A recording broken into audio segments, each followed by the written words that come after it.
It's been a long time in the making, but I finally have a method to fully unbrick, fully bricked Game Sharks.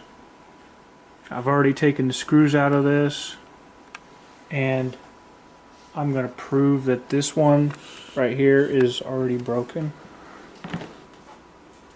Real quick, because you gotta have the proof, or it didn't happen.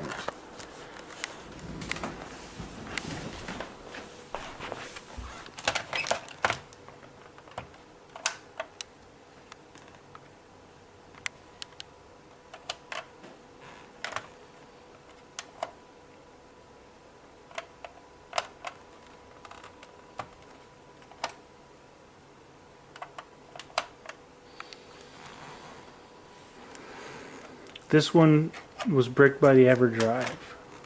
Now when I first bricked the EverDrive several months ago, I didn't know it was possible to ever get it back. I know there's a piggyback reflash method, but I just didn't know. And okay, 1080.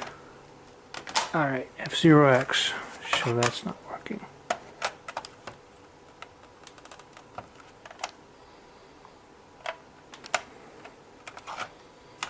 Majora's Mask.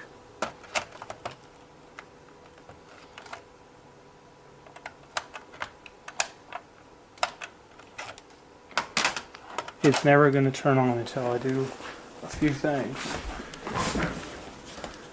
First thing you're going to need is a programmer. I got the Mini Pro T1866CS. Some people say to get T1866A, but this works just fine. It's going to have a CD you install on the computer, real simple. Well, it was for me. If you don't know how to solder, this isn't the video for you. I got lucky with the soldering. I actually got help, but I bought all the parts and everything, and these are PLCC32 sockets. You're going to need those. And while you're at it, you should buy these spare chips. 29LE10. The rest of that stuff doesn't really matter. The 3.3s are inverted on the board by default. Therefore, let's see, yeah, the low bits are on top. Let me. Yeah, let's see, and the high bits MSB are on the bottom.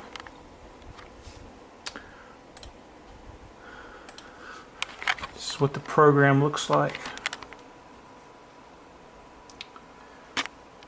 And before you even get started with that, you're going to need this PLCC32 adapter.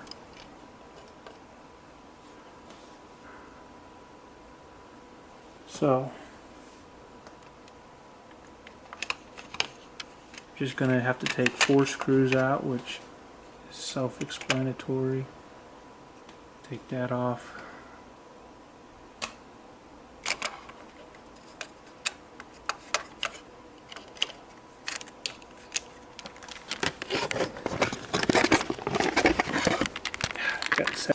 Normal Game Shark Pro or any Game Shark isn't going to look like this. The original Game Sharks version 1.0 to 2.21 will have the chips facing this way, so they'll be right side up. I don't know why they switched that. Oh, and another thing, that chip right there and that one, no wait, trying to remember this right.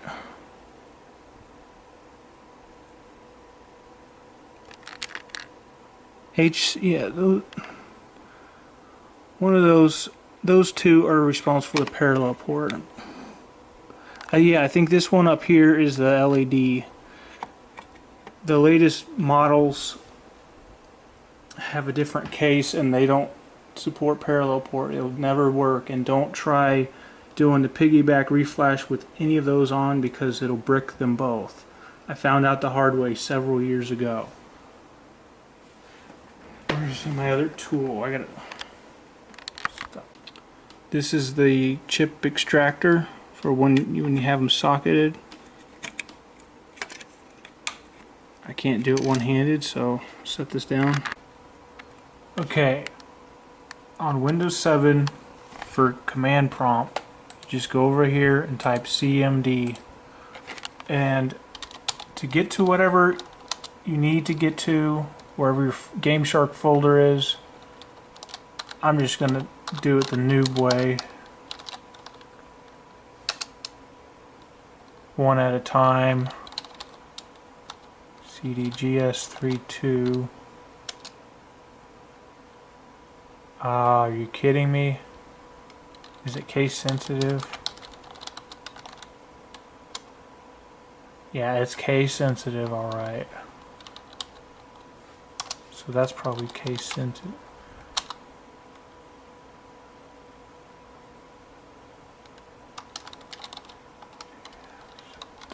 Three.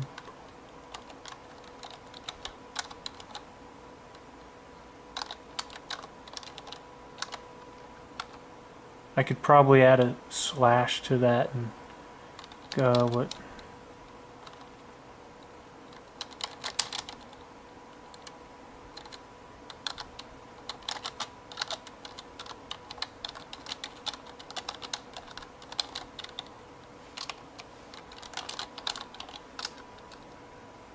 Alright, so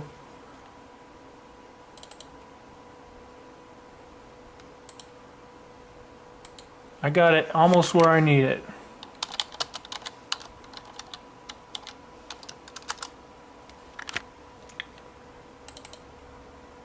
That's where my program is that I need. The two programs, GS Merger, GS Splitter, we'll need them for later. I got them from somebody online. If they comment in the video saying they don't mind if I disclose who they are, I will do so, but they'll remain anonymous for now. So, you got that chip, this chip adapter. Let's see, we'll start with the bottom one first.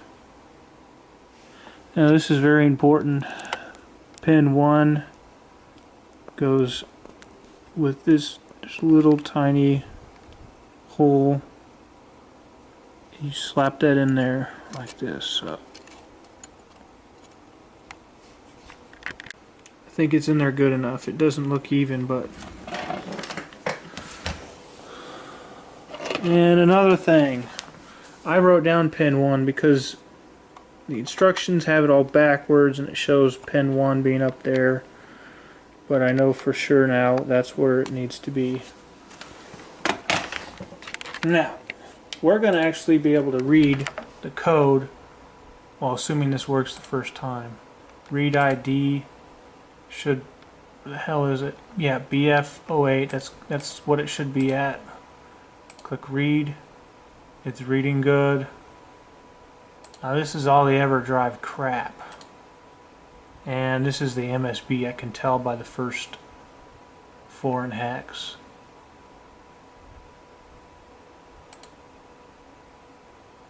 Okay.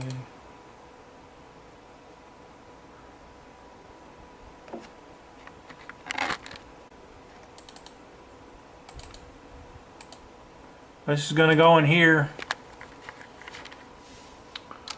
We'll just name it MSB for now. Save. Now we'll keep this chip brick just to merge these files to see, so what you can see what the hex looks like. All you do is pull that thing up to pull it out. Use that and get your PLCC32 extractor. I'll set the camera down for that. Alright, we're reading the other chip. It sucks that they're gameshark ROM is written on 2 different chips. This is the LSB. We're saving this junk EverDrive.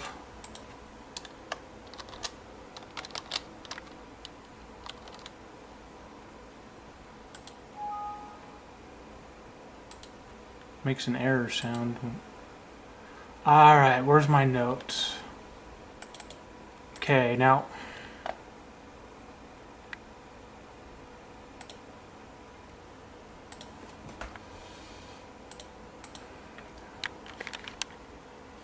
okay. Yeah. We've got to rename this.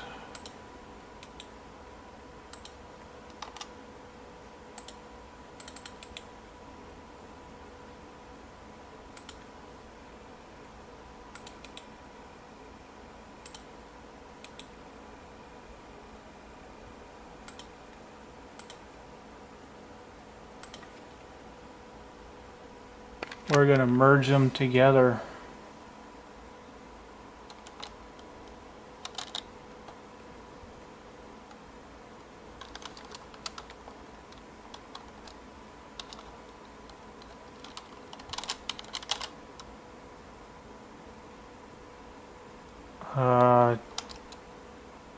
Don't know if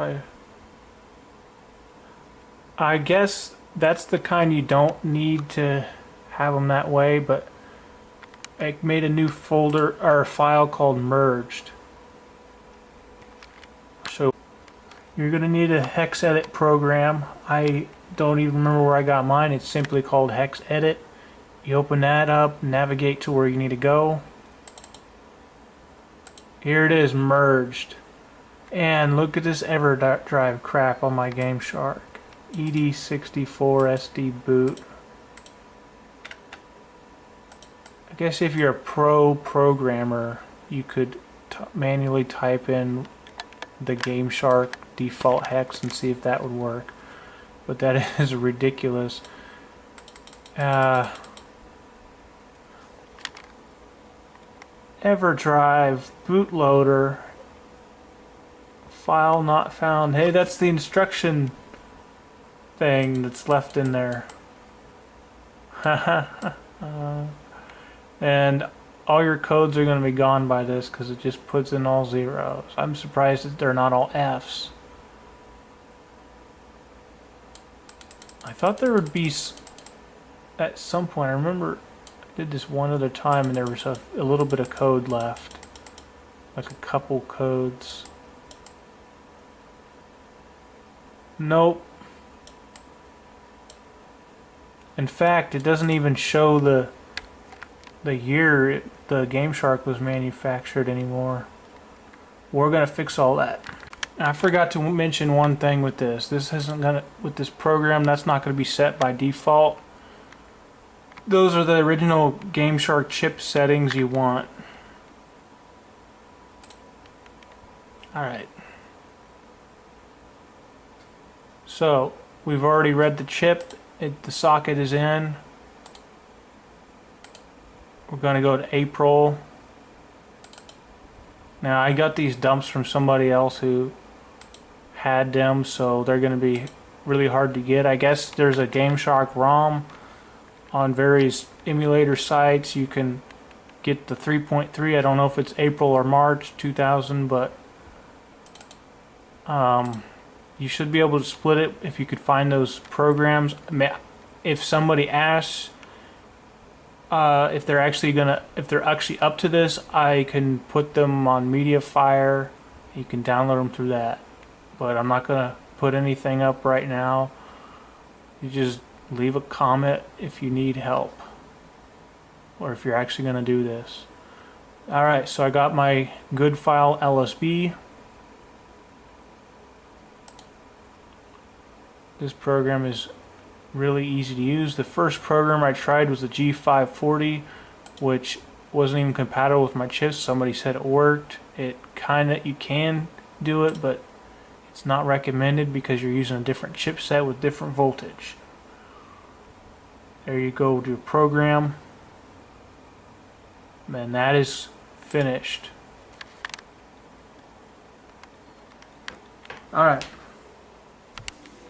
All you're going to do after that is pop that out, set it aside.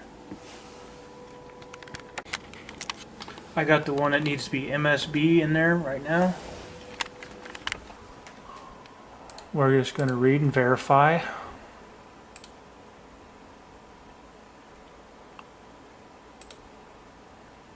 Yep, 8012. Open our good MSB.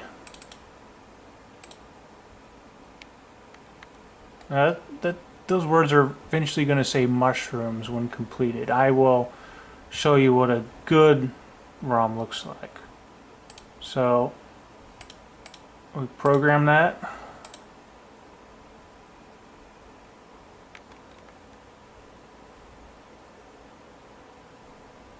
Actually, there's already a file made. That is good to go for program.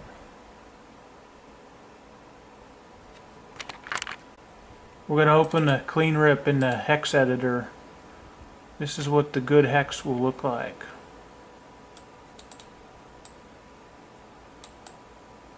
Well, way down here is the code list, which is the most crucial part.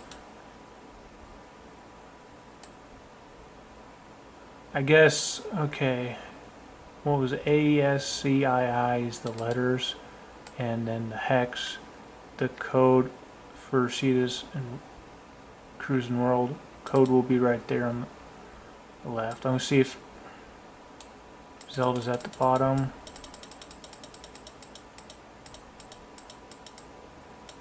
Ah, come on.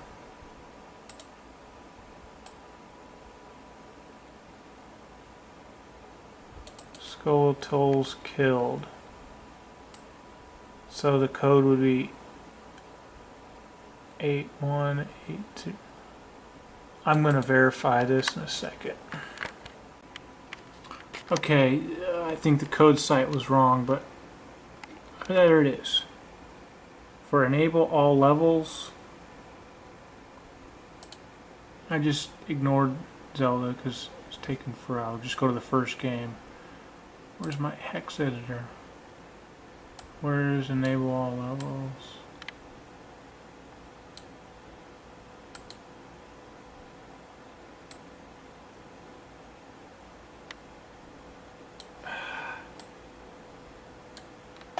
A1, alright, starts right there. A125508800FF.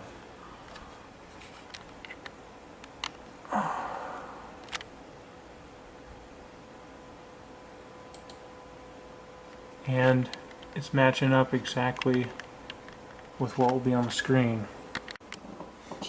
Now you're going to take those and put them in there. If this works the first time, which it should, I will just give pointers on how to desolder and solder, but I'm not going to actually do it since this took forever and is a pain to get on there right. And I recommend use sockets because, you know, if someone's nearby and they use an EverDrive on a socketed gameshark, you can fix it without needing to solder again.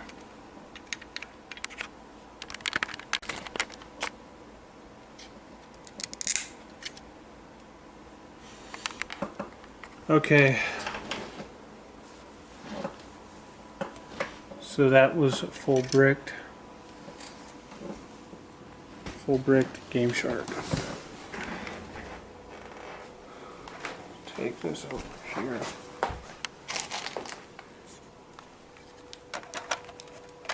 I don't feel like putting the case in right now.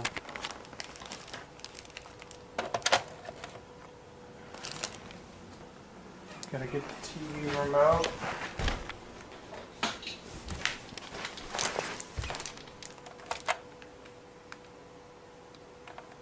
Okay. Come on.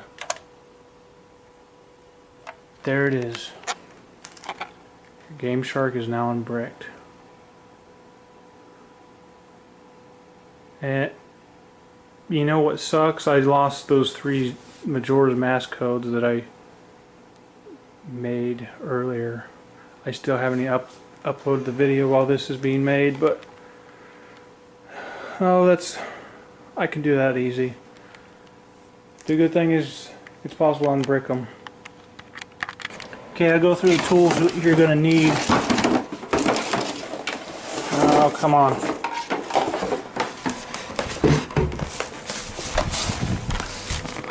This is a hot air station. You can also get a SMD rework station. You can also get a cheap hot air gun. This ran about $40. This the other programmer, which I won't be using.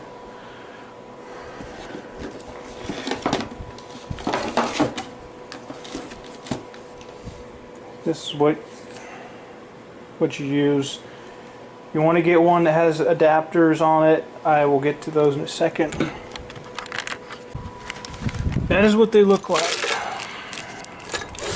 Now, I don't know if this camera's picking it up, but see this kind of goldish one? That is an example of using it when it's way too hot. It'll change the color.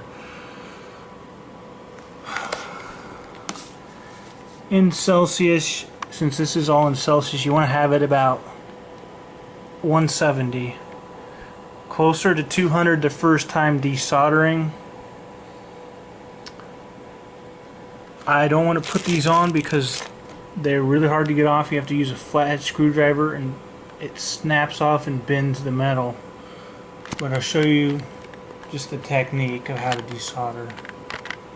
If those sockets weren't there and I was desoldering, I'd have that little tiny end on it and I'd go around in circles like that. And it takes about a minute and a half. Once you take them off, you're going to want to clean off the solder. You got to use a desoldering braid to get the solder off. I'm really kind of inexperienced with soldering, but I know a little bit about programming. And this is if you need to add extra solder. It's sad that Radio Shack is now out of business. I'm never going to buy those, so I'm glad I got them years ago when I did. If your chip has solder on it, you need to clean that off. Heat it up with a soldering iron. Soldering iron looks like that.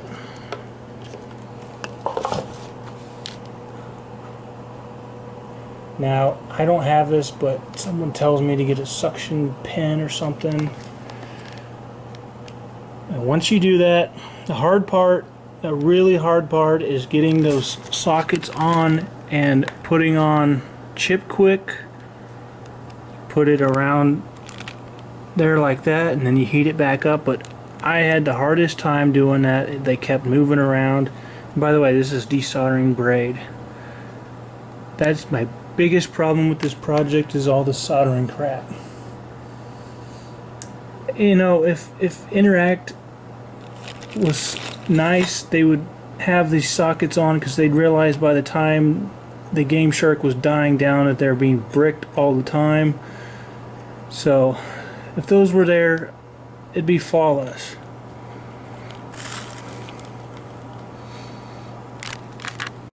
If I haven't mentioned it before, when you're ready to solder on the gameshark Pro ones, this arrow, there's a little tiny arrow, will need to be facing down. The chips will need to be inverted. If you're doing original, arrow will be facing up and chip will be facing up. Once you're done unbricking it, all you do is put the screws in and you'll be good to go. Start the video back up when they're all put in. Here are some common reasons why the gamesharks get bricked. As you can see, well, this is working now because I just repaired it. The repairing is much more work than it is to brick it. First thing is, if you get a new gameshark, you're like, I don't have all these games, and you start deleting them one at a time.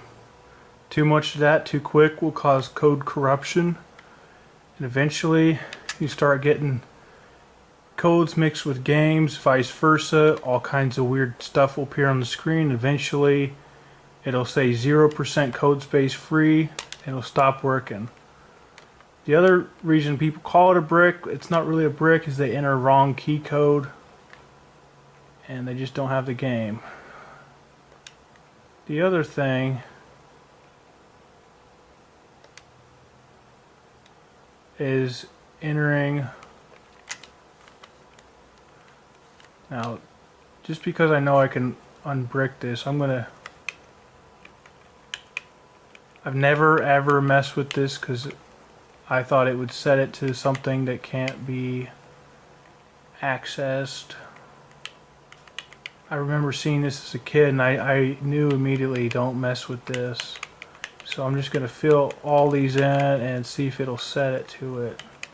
There's probably some weird combination that will work. We'll just put in a random one. Hey, this is like playing the lottery. Let's see if we get lucky. Well, it's actually anti-luck because it'll brick your gameshark.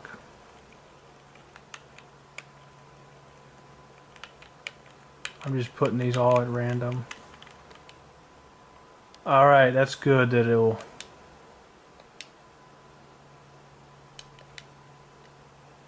Oh, okay, no, that's good. That's fine. Just to be sure, we'll reset it. And it'll come right back on. Alright, so one of the other reasons how to full brick it, if you put on way too many codes, and I'm talking, I think I put on 190 lines of code. There was only like 15 codes, but they were long codes. Now this game, example, I think there's 101 codes. They're all probably one line each. Yeah, that's getting kind of risky. You need to have an expansion pack if you're going to 100 or so. And then just sometimes if you add too many codes, it'll brick it. The software wasn't programmed good, and anytime you add a new code, you are actually changing a bit of the firmware. Because the firmware and the code list are on the same chip, that becomes the problem. And this is a theory, I don't know for sure, but I think if the code list gets too big, it pushes into some of the firmware. But that can't be, because all the code list is at the bottom. So just maybe it could push through the bottom to the top. No, I don't think it works that way. Well, something messes up and your flash chips are no good after that.